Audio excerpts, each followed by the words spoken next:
I was always inspired by music. It's what I love. The first album I ever bought was LeAnn Rimes' Blue, and that was the first album that made me fall in love with country music.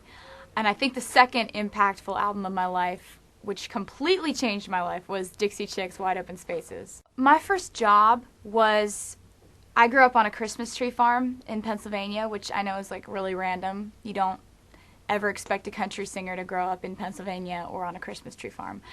But my first job was helping my parents with that, and I started helping them when I was like able to walk, because every single Christmas we would have to haul trees up a hill, and that was more for like the adults and stuff. My job was to go around all the Christmas trees and pick the praying mantis pods off of the trees, because if the praying mantises, which are bugs that are like extinct in most places, so you're not allowed to kill them, if they lay eggs in the Christmas tree and somebody takes it into their house, the heat will make all the bugs hatch, and there are thousands of them.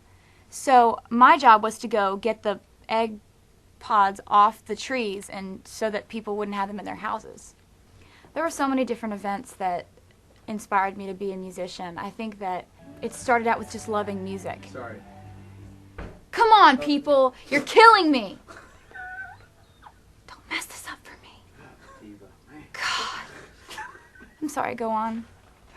I figured out that music was something I needed when I was 12, and I started writing songs. That happened when I was in middle school, and I was dealing with the fact that all of a sudden I had this group of friends one day, and then the next day I didn't have those friends anymore. They were just moved on, gone, and I didn't have any friends anymore. And that's a pretty scary concept, going into school every day and not knowing who you're going to talk to. And my way of coping with that was writing songs about it. And walking through the door after school, going right to my computer room, sitting down, getting my guitar, and playing until it was time to go to bed that night. It really, really helped me at a time in my life where I needed a friend, and music was there.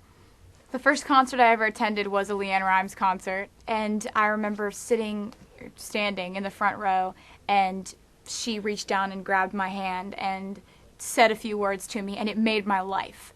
And I realized at that point that, wow, you know, if I could ever be able to be on that stage and maybe do that for some little girl, my life would be complete. How, you know, that's the coolest thing ever, because I realized how much it impacted me, her just touching my hand, you know. And I honestly, I have a lot of days where I wake up and I'm just like, I can't believe I get to do this every day. I went through a lot of embarrassing fashion trends when I was little, because I was kind of like this little, you know, kind of rebel fashion, trying to try different things all the time. Like, there was one time where I would draw a beauty mark on my face every day with eyeliner, and it was always in a different spot. I don't know who I thought I was fooling. So I did that. In like second grade, I was wearing uniforms because I went to a private school, and I would spend the days like under the desk cutting up my skirts, like cutting holes in my skirts. And I would get home and my mom would be so mad. She's like, "What happened to your uniform?" And I'd be like, I don't know what happened. So, you know, like stuff like that, drawing black all over my eyes. I went crazy with makeup. I think my favorite thing about my parents is that they let me express myself with what I wore. My parents were awesome.